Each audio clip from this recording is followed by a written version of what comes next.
I sat down yesterday as the year of 2023 slowly crept to a close to write an article where I detailed the biggest Linux stories of the year. I do this fairly regularly because there's Linux stories and there's years, and so I therefore write an article about it. And something struck me, something wild, something ridiculous. 2023 has been the most insane, crazy, off-the-walls, bonkers year for Linux ever. I mean, I'm going to posit this, ever. I don't think there's ever been a year that has been this completely crazy, just nuts, just full-on nuts. The Linux stories out of 2023, some of them I'd forgotten about as I was going through these, are just crazy. It's insane. And you know what's really nuts? You know what's really, really just ridiculous? Almost every single one of these stories was broken by the Lunduk Journal. Yeah, literally. As I went through every major Linux and open source and tech publication, looking at their biggest stories, their most trafficked stories, their top stories, trying to see what did I miss? What big stories are Linuxy and out there that the Lunduk Journal didn't break? And I didn't come up with many. So buckle up, Buttercup, because we're going to go through the wildest Linux stories of 2023, which is already saying a lot, because the most boring stories of 2023 would be the wildest stories for any other year. This is insane. These, by the way, are in no particular order. I've written these up as an article. I'll link to this article so all of you can go see all the links and read all the stories in full for yourself. I'm not going to go through every single one in crazy detail. We're just going to go on the high level of it. I also should do a little disclaimer here. Two of these stories veer into the political world a little bit. And I link to the political articles for those that get very political.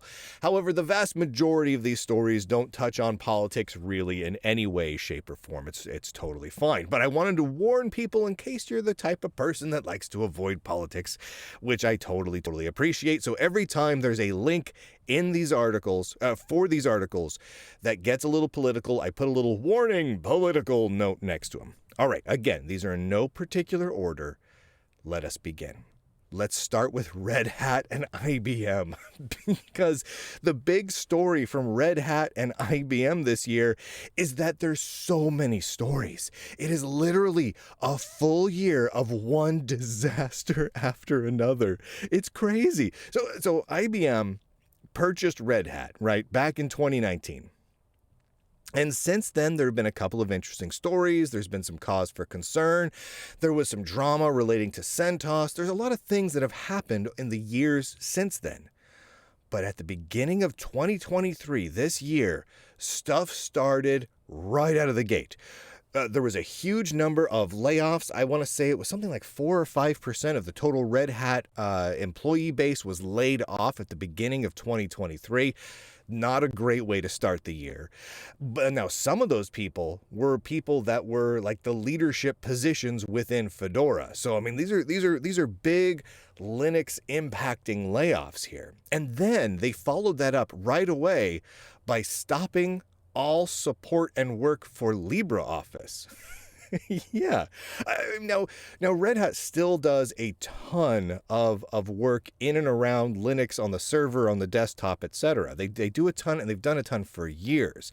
So this isn't necessarily me dogging on them, but it is kind of a good sign of things to come. And it is yet one of many little bellwethers of Red Hat moving away from the Red Hat we've known and loved. Because then, right after they stopped supporting LibreOffice, they announced that they would be restricting access to the GPL source code of Red Hat Linux. You remember that? They actually announced that the source code that is released under the GPL, that is predominantly written not by Red Hat employees, would be restricted. That they wouldn't be releasing it to people who had it, right? Because they didn't want to. Now, was that a violation of the GPL because of how things end up working? Probably. That's going to end up going to the courts in the years ahead, but just the same, it ruffled a whole heck of a lot of feathers. So all of those things combined, piggybacking on the fact that in the previous years we'd had the dumping of CentOS and all sorts of other problems with Red Hat, and there was a lot of bad feelings, a lot of animosities, many disasters coming out of Red Hat. But then, nothing could prepare us for what came in December of this year. Holy heavens, has it been off the charts. Massive leaks. Huge numbers of leaks came out, not just from the Lunduk Journal, but from other outlets as well, that showed huge racist and discriminatory policies for Red Hat's hiring and firing, and for Red Hat's promotion programs, and for internal training and presentation systems and everything. Huge amounts of leaks coming out. There's already been legal actions that have been starting to be taken based on all these leaks, and they keep coming out. A whole bunch of them came out just from the Lunduk Journal. In fact, the majority of the leaks that have happened now from IBM and Red Hat have happened from the Lunduk Journal, and it is just off the charts. This is I think the biggest story coming out of 2023 that impacts Linux, because Red Hat is the biggest company relating to Linux. There's no doubt about that. And Red Hat contributes a huge amount, not just to the Linux kernel, but to Linux desktop programs, to various ancillary and side projects. It is just a massively important company as far as Linux is concerned.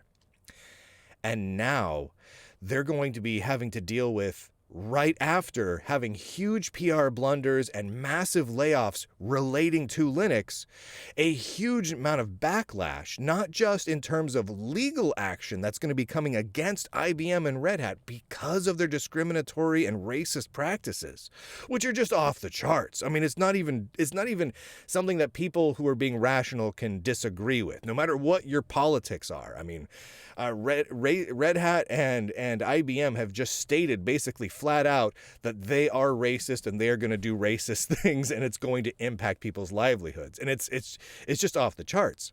So what is that going to do for the company and for their support of Linux? Who knows? But on top of that, what does that do for the market in general? When people see those things happening and become disillusioned, disgruntled, and whatnot with what was up until then a very safe bet in the Linux world. Something that you could say, I'm going to use Red Hat Enterprise Linux within my company. I'm probably not going to be fired for that. There's the old adage, nobody got fired for using IBM, right? Those sorts of things were said for a reason, because within large corporations, you can make a safe bet on a tried and true system, right? And so in their given moments of time, those sorts of companies, those safe companies to use, were a very important one for any given type of technology. And for Linux, Red Hat was that, right? You don't get fired for using Red Hat Linux. Well, now, what does all of these leaks, these massive leaks, what do they point to in terms of future adoption of Red Hat within small, medium, and large-sized businesses going forward? I don't know. I don't know the answer to any of that, but it's going to be huge. It's going to be huge in 2024, and mark my words, this is going to, at some point over the next couple of months, begin to really dominate the tech news cycle. I mean, sure, at this point, you're only getting this news from the Lunduk Journal, but that's the way with things. You get your news first from the Lunduk Journal, and then several months later, the rest of the tech journalist industry catches on. Let's move on to another company that oh my gosh, oh my gosh, has just imploded over this last year. And this is kind of a personal one for me, because I worked at this company for several years in their marketing department. And I'm talking about SUSE. SUSE and OpenSUSE. I really kind of lumped this story all in together because, like Red Hat, they have had just a terrible, no good, very bad year. It has been one thing after another. So the first thing that really happened, that really hit them, was back in March, their CEO got fired. We think. We don't know for sure that she got fired, but she was no longer with the company, effective immediately, out of the office, not even any goodbye letter. Gone. I don't know about you, but that sounds an awful lot like a firing to me. And we didn't get a whole lot of details around it. All we knew was it was unexpected, and they didn't have another CEO ready to go right then. A few months later, they instituted another CEO that they'd hired, but they had to get him ready and whatnot. But there was a couple months where, we just kind of had an interim CEO of SUSE sort of a situation. Then, as the months went on, we found out some background behind all of it. Apparently, SUSE had been making some, quote, risky deals for the whole company leading up to the termination of that CEO back in March. And apparently, they'd even instituted an entire group, like a desk, a board, that had to approve risky deals. And apparently, the CEO bypassed the risky deals desk, I think they called it, in order to push deals through, in order to kind of force the corporate numbers to be higher than they otherwise would have been. And apparently these were some pretty doggone risky deals. I outlined some of it in the articles there. You can go read all the details on it, which really calls into question the financial performance of SUSE over the previous couple of years leading up to that point. Like it might not have been as good as it looked. Well, then, as the months went on, 2023 got worse for SUSE because they got delisted entirely from the German stock exchange. So they're no longer a publicly traded company. Remember all the fanfare around that just a couple years back? Oh, it's so exciting. SUSE is a publicly traded company. Not anymore. It went bad. Not only was its IPO not exactly a success. It wasn't a total disaster, but it was not good, right? You would lose money on it. But now it was delisted entirely. Oh, not a good year. When your CEO gets canned, you've got no replacement CEO. News breaks from the Associated Press, no less. The AP actually broke that particular story. No one else in the tech industry really ran with it except for the London Journal, but the AP broke this story about how SUSE had all these risky business practices, and then you get delisted and you delist yourself essentially from the stock exchange. Oh man, this is bad. This is a bad year. But then the community side of SUSE just makes catastrophic mistakes. Multiple of them. The two biggest. And again, this gets a tiny bit political for the first one. The first one is that they went out and they made a public declaration on their mailing lists and whatnot that essentially people of a particular political persuasion that makes up roughly half the U.S. population was, and I quote you on this is literally their quote, rotten flesh that needs to be cut out, and that those people of that particular political persuasion would not be welcome within the project at all. Holy heavens. I mean, I'm not going to make any judgments here today on the Lunduk Journal about someone having one political persuasion or another. I have friends on all spectrums of every political persuasion. Some of my friends and I disagree extremely strongly, but we can still be friends and still be good people to each other. But what OpenSUSE did is they said, you know what? We're a predominantly corporate Linux distribution, right? That is essentially supported by SUSE, a company that is just imploding on itself. And we're going to not just alienate half of our potential user base and project contributors, we're going to out and out say that we're going to vilify them and tell them that they can't be here. We're going to call them rotten flesh. Oh, and this was repeated multiple times by board members, by past chairmen of the boards, essentially the whole gosh darn power structure of OpenSUSE was like, yep, that's the way we're going. Like, oh, dang. Maybe it's just me, but I'm a big fan of keeping politics and tech separate as much as possible, right? Like here at the Lunduke Journal, when we have to report on it, we report on it. But you'll notice I'm not talking about who's right and who's wrong in terms of politics here. I'm just talking about how a tech company handles politics. Because it has to be discussed because it has such a profound impact on the tech.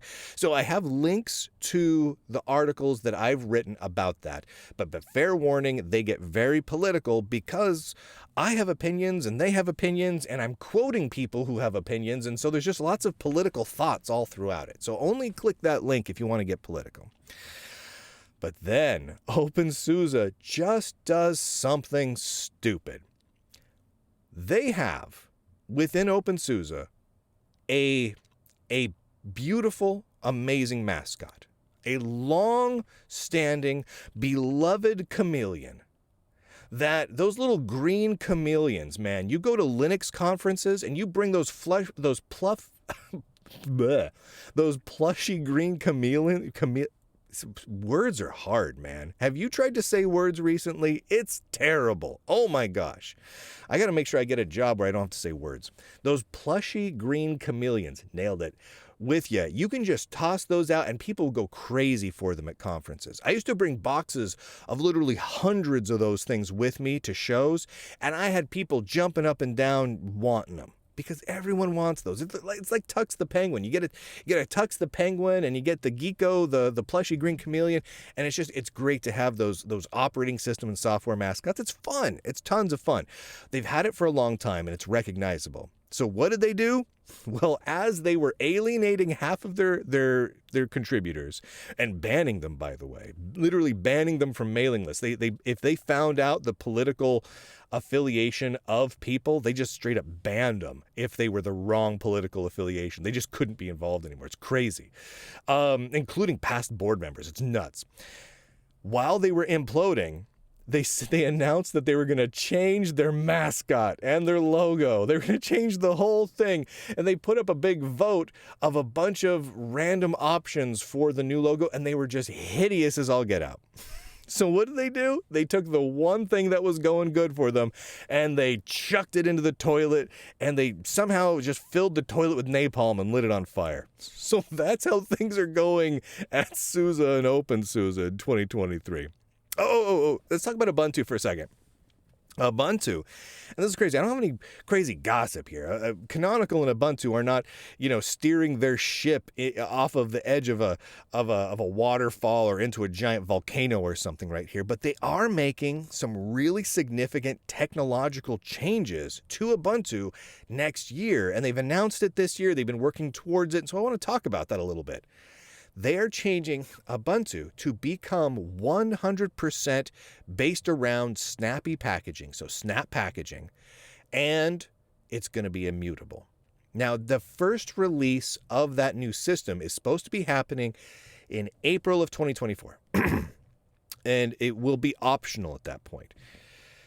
What happens after that is anybody's guess. It kind of depends on how it's received and how buggy or bug-free that release is, but it's entirely possible that we could have that as the default Ubuntu maybe sometime in late 2024, maybe for the 24.10 release. It's entirely possible.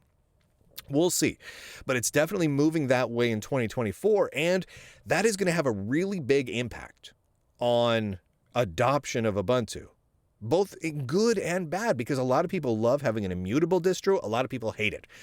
A lot of people love Snappy, and a lot of people hate it. It's going to cause some churn, and what impact that is going to have on other distributions, I'm going to be curious, but I think this is going to have a really big impact in the coming year. Normally, this announcement right here would be the biggest news of the year. Because it's a massive distribution, it's super popular, and it's a huge technological change. But what's crazy is this is one of the lesser stories this year. When you've got SUSE and OpenSUSE and Red Hat and IBM just exploding in insanity, utter craziness, stuff that you couldn't have even predicted a couple years ago. This story gets kind of swept under the rug, and that's crazy. And here's another story that is truly wild. And I feel like just we brushed by it way too quickly. the Gnome project, the Gnome Foundation, is now run by a professional shaman. And I I would like to bring some attention to this again because it's hilarious. It is incredibly weird and incredibly funny. This happened. So in October of this year, the Gnome Foundation hired a new executive director. The role had been empty for a little while. They needed a new executive director. They found one that they liked, right? No problem. I'm not a member of Gnome. I like Gnome and the work that they do. I've talked about the Gnome Foundation's finances in the past and how it's really quite transparent. And whenever I harp on the strange finances of people like the Linux Foundation or Mozilla or Wikimedia, who legitimately have some weird issues with their financing, I like to point at Gnome as a great example of being transparent with the people that donate to them. When you donate to Gnome, you know exactly what your money is going towards, and it's essentially going towards Gnome. You know what I mean? It makes a lot of sense. And so I've given them mad props and kudos because they've deserved it. So I want to give them the benefit of the doubt here and say that when they sought out their new executive director, that they found the right person. So I hope that remains true. We don't know yet, because their new executive director has been almost completely silent. So, but who they hired was a professional shaman. Now, and I don't say that as I'm judging her. I say that as that's who she says she is. And when you look online for information about her, and I've got links to all this stuff here, what she has over the last several years said that she is as a person, as a profession, as her job, she is a professional shaman. And it's very fascinating because her career is doing things like group shamanic energy clearing, and she creates and sells shaman water, and she does training. Like, you can hire her to train you on how to be a professional shaman. Right now, it's not a religious thing. She just has claimed the title of shaman. Like, she didn't come from a background or a culture that had shamans. She just felt like, and she describes this in some of her essays, where she was trying to decide what she was, and the best word felt like shaman, so she called herself a professional shaman, right? And she did all these things, and she does. She used to do these online live streaming, Facebook Live, shamanic cleansings and whatnot, and that's fine. You know what? That's fine. It's just funny at that point that Gnome has hired a shaman, because Gnome is already a little bit mythological in their designs, right? Like they're the Gnome project. They have the footprint of a gnome as their logo, and now they're run by a shaman. It's becoming very D&D like, right? So, but the weird part was, I mean, beyond that once they hired the new shaman, and I had a good chuckle about it, immediately both the new Gnome executive director Shaman and the Gnome Foundation itself began to actively censor anyone that mentioned the word shaman. They started deleting all of her past shaman websites. They took down her shaman stuff off of Facebook. They left up, at least the last I checked, a lot of her videos on YouTube, so you can still find those. But it was amazing that they were not willing to let people ask them questions about their new executive director's past experience as a shaman, which is, yeah, you can't do that to people. You can't say, by the way, our new executive is a shaman. We will not take questions, and anyone who asks me questions with the word shaman in it will be immediately banned and no longer allowed to ask us questions like that. You can't do that. It's too juicy.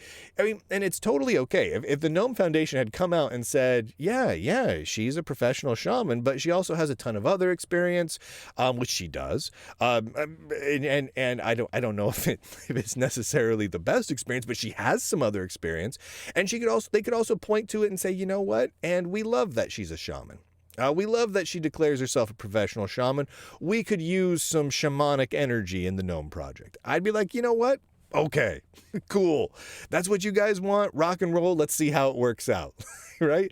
It's a bold strategy, Cotton. Let's see how it works out for them. I'm willing to rock with it. But that's not what they did. They immediately started shaman shaming. For lack of a better term. They started shaming the shaman and started making it so that you couldn't even talk about shaman because shaman was apparently then a bad word. And that's where it's remained. There was one single live streamed event that the Gnome Foundation held where they allowed people to come and ask questions. I signed up for it and was immediately booted out of it. So I never got to watch it. They stated that they were going to record it and post publicly so everyone could see the Q&A with their new executive director, but they never did. And that has been the only public presentation. That has been the only real statement of any kind. There was like a couple of paragraph, I'm the new executive director. I'll talk to you guys soon, sort of a statement early on. And for the last few months, it's been complete radio silence. So we have no idea if it's going good, if it's going bad, if she's still even the executive director, because we haven't heard a darn thing. So here we are, and Gnome is being run by a professional shaman. That's a weird story. That's just a weird story. Good or bad, it doesn't even matter. Honestly, it's whimsical. It makes me happy that this is happening. As far as I'm concerned, every Linux and open source project should be run by someone whimsical, right? Like someone, let's say someone's a paladin, or I'm a rogue cleric or whatever. I want people to have some fun and have a good time, and this certainly is that. All right. GitHub. A brief mention here because it's ridiculous. GitHub is now going to be an AI platform, right? So GitHub came out, and I linked to the story here. GitHub came out and announced that they're like, "Hey, I'm the president of GitHub. You know how when we first started, we based everything on Git, and then we branded ourselves and built ourselves around Git. Well, that was great. But now GitHub is going to rebrand ourselves around the Copilot AI system."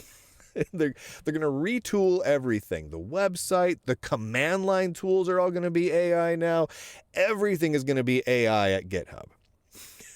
Now, what does that mean? I don't know.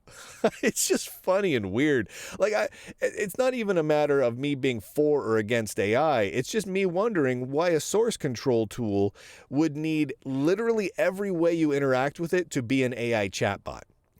Right? And that's what it is. That's what they're retooling everything. So it's going to write code for you using their AI chatbot code writing system. You're going to check in and check out using an AI chatbot, both in the command line, the website, the GUI interface, everything. AI chatbots.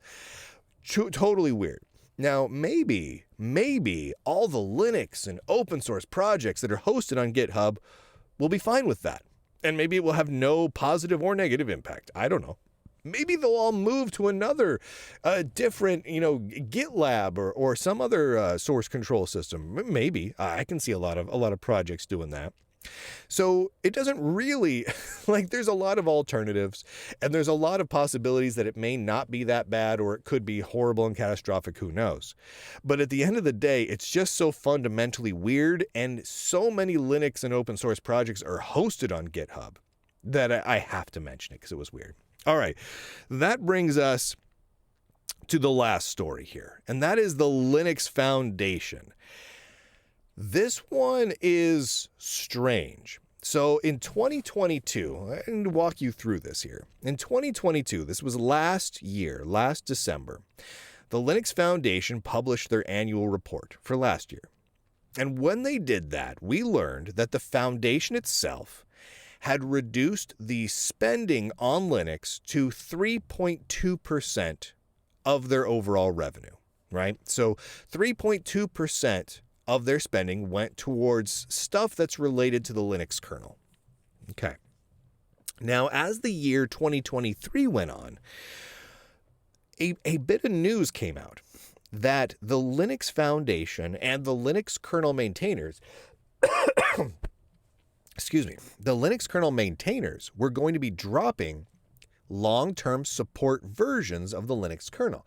Now, there's some ups and downs here, and there's some other ways to look at it, because there are other ways to obtain versions of the Linux kernel that have some level of longer term support, but those long-term support versions of the Linux kernel were actively used by Debian and many other projects and many companies, but they were going to be dropping them.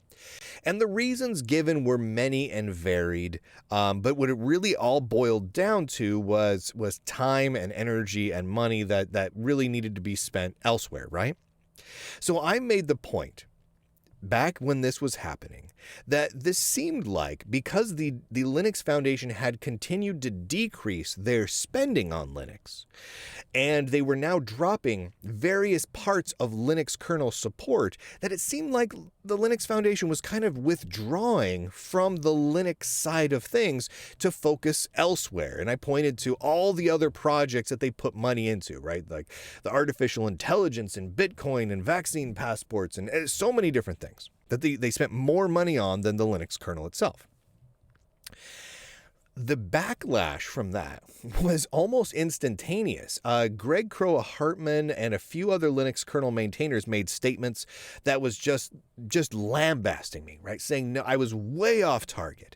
And one of the things that they said I was way off target for was that while sure, it was true that maybe the total percentage of Linux Foundation spending on the Linux kernel had gone down, that the total amount had actually gone up, right? And the idea being that so much more money had come into the Linux Foundation that even though they'd put more money into the Linux kernel, the percentage had gone down, right? That was the retort that they gave to me. And I said, okay, well, we'll see if that holds true. You know, what else can I say? I don't have the numbers for 2023. So as they're dropping support for various aspects of long-term support and in the Linux kernel, does that mean that they're increasing or decreasing the total dollars spent on Linux kernel support and development? I don't know the answer to that, so we'll just have to wait and see. So I bit my lip. I went quiet about it for a couple of months as Greg Crowe-Hartman and multiple other people in and around the Linux Foundation just kind of dogged on me for a while. And then, right during the holidays when nobody's looking but me, the Linux Foundation drops their 2023 annual report. And lo and behold, they not only in this year, the same year that they dropped support for long-term support of the Linux kernel, did they drop their percentage spend of the Linux kernel even further down to just 2%. But the total dollar amount dropped as well. Yeah. So I nailed it again. It seems like every time I say something, I make a point based on IRS filings and annual reports and insider information, people yell and scream, Lunduk, you're wrong about this. You're basing this on made-up data, Lunduk. And then I wait just a few months, and every single time I'm proven right. So here we are at the end of 2023, and the Linux Foundation is continuing to ramp up. I think they're at 12% of their total revenue is spent on artificial intelligence. I want to say 4% is spent on blockchains. There's a ton of other projects. Some of them are Linux adjacent. Some of them touch on Linux or use Linux in some way. Some of them have absolutely nothing to do with Linux at all. But the Linux kernel part of the Linux Foundation, which is what the Linux Foundation was truly built for, is dropping dramatically, both in terms of percentage and dollars spent and in terms of actual features, like having the long-term support Linux kernel. So yeah, what does that mean going forward? Well, I don't know. I would like to think, my personal hope is that me harping on them will cause them to reevaluate the way they're spending things as they look ahead to 2024. I would love if December of 2024, 1 year from now, I could sit down and write a story that says, whoa, The Linux Foundation just increased their total spend to 4% of their revenue on the Linux kernel. Kudos. That's excellent, and then it has resulted in X, Y, and Z improvements and the reinstitution of long-term support kernels and blah, blah, blah. I would love that. That would be so awesome, right? Because first and foremost, and I think all of you, we're nerds. As much as seeing companies and foundations do horrible things, like the Linux Foundation, what happened to them this year, and oh my heavens, with SUSE and Red Hat and IBM. I mean, it's terrible. And it makes for very good clickable articles and shows and whatnot, and it gets me a lot of press attention, and it brings a lot of new subscribers to the Lunduke Journal, and that's obviously, you know what, that's good for my business. Because the more crazy off-the-wall things these companies do, well, I'm going to continue covering it. But what I would really like, I would like to just write glowing articles. Not puff pieces, but articles that are where I am genuinely impressed with what they're doing. Sort of like when I write an article where I analyze the Gnome Foundation's finances. The last time I did that, I was impressed. I think the article headline was something like "The Incredibly Boring Finances of the Gnome Foundation," and that's a good thing. Like again, did that article get a ton of press? No. Did that article get rise to the top of Hacker News and various subreddits? No. Did it get shared 1,000 times on Twitter? No. Do the articles where I talk about the insanity at Red Hat get shared all over the place and viewed a bazillion times? Oh yeah. How about the ones from Mozilla and Wikimedia? Oh, you better believe it. I want to say the Wikimedia one that created tweets and extra headlines and whatnot that's got viewed 14, 15 million some odd times. It's crazy. It's all over the place. But what I'd love is to just say things are wonderful. And here's the wonderful nerdy things. But I'm going to tell you straight up right now, as I'm looking ahead to 2024, it's going to get weirder. I don't think you or I can have anything to do about it. It's going to get weirder. I mean, look at the crazy changes in 2023, the technological changes. Look at what's happening with Ubuntu. Oh my word. And the changes with the source control availability from Red Hat is causing massive business and technological changes, right? Significant ones. Huge corporate disasters at some of the biggest companies in the Linux world right now. Not all of them, but a lot of them.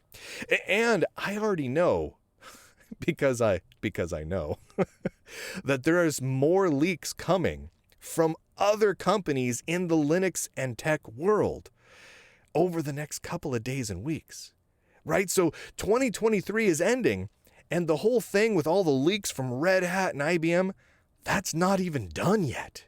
We're still in the middle of that. I mean, heck, if I'm being honest with you, that's just getting started. It's going to keep getting more weird and more intense and more crazy, and the ramifications are going to get more significant. And throughout all of this, we're seeing significant drops in Linux and open source investments. I mean, that's a huge deal. With Red Hat is dropping their Linux support significantly this year. Significantly in so many ways. And with all the craziness that's happening, what does that mean for 2024's Linux investment? It could go a lot of different ways. I'd love to be pleasantly surprised, but I have my doubts. Also, we have shamans running things now. We literally have major Linux foundations being run by shamans. What does that mean for 2024? I don't know, but it's crazy. It's chaos. It's wild. It's crazy, crazy, crazy. I don't know what to think. But 2023 was the craziest year that I've seen since I started covering Linux, which has been a long time now. A long, long time. We're closing in on almost 2 decades here. And it's just crazy, crazy, crazy. And I think 2024 is going to turn it up to 11.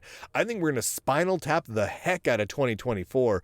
I would be surprised if we got through the first 3 months of 2024 and we weren't already convinced that it was the most insane year ever in terms of Linux companies, Linux projects, Linux business, just Linux insanity. It's going to be nuts. It's going to be nuts. And I would like to take this moment I would like to take a brief moment to pat myself on the back. I feel like I've earned it. I've earned this pat on the back. I'm going to just take a brief moment here. Because as we go through all of these crazy stories, I noticed I broke almost all of them. And in fact, in some of them, most of the Linux and tech world are still refusing to cover them. And there's the biggest stories. And I know they're huge because I've seen the numbers of what gets shared and what gets clicked on and what rises to the top over here. I'm watching. I know what stories are performing well. I know how many people are clicking on things. And I'm going to say, without a doubt, the stories that I just listed are the biggest, most impactful ones of the year. There's other stories, sure, but these are the big ones. These are the crazy ones, the round pegs, the misfits, etc., etc., etc. And the Lunduk Journal broke them all. Not all of them, most of them. And that's going to keep going. We're just getting started here. And I want to say flat out thank you, because this would absolutely not be possible if the Lunduk Journal weren't supported entirely by all of you. It would not be possible. If I were just like every other major tech publication out there where I was predominantly supported by ads or sponsorships, I would have had to pull a lot of these stories.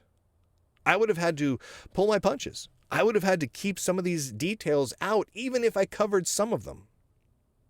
But Red Hat, I mean, look at the names here.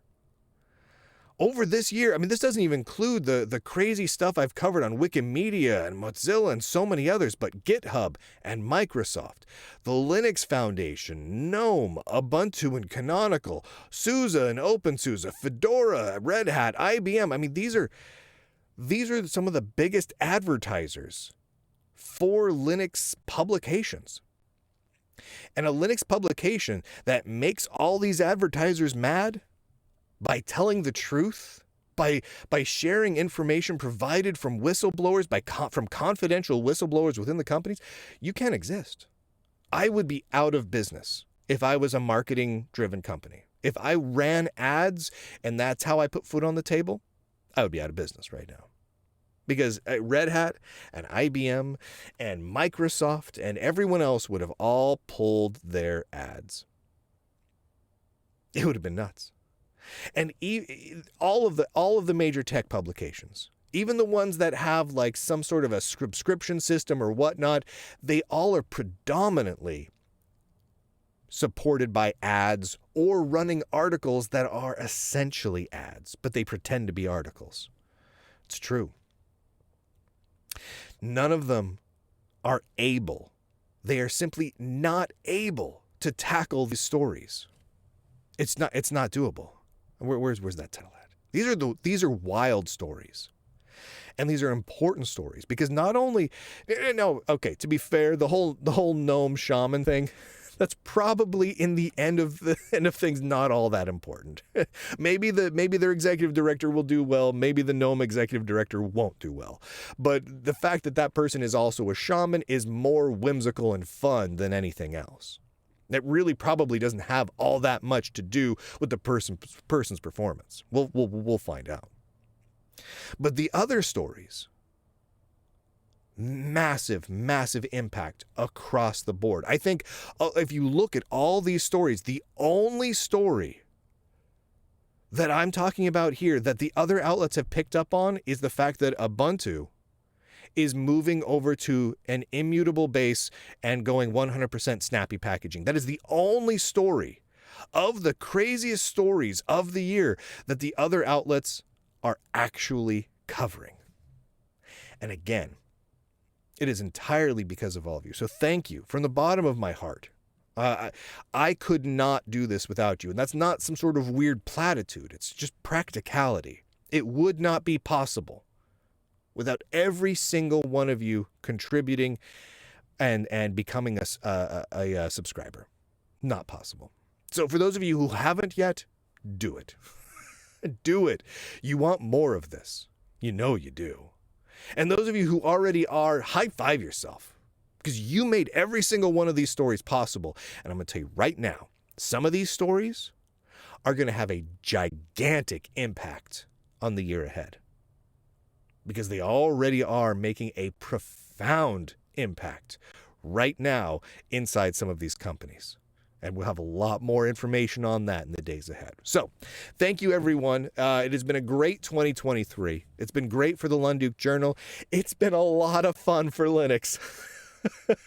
It's been a lot of fun for tech in general. But man, has it been a wild, wild ride for Linux. And I hope you all stay tuned and buckle yourselves up, because this is going to be a great year ahead. So thank you to everyone.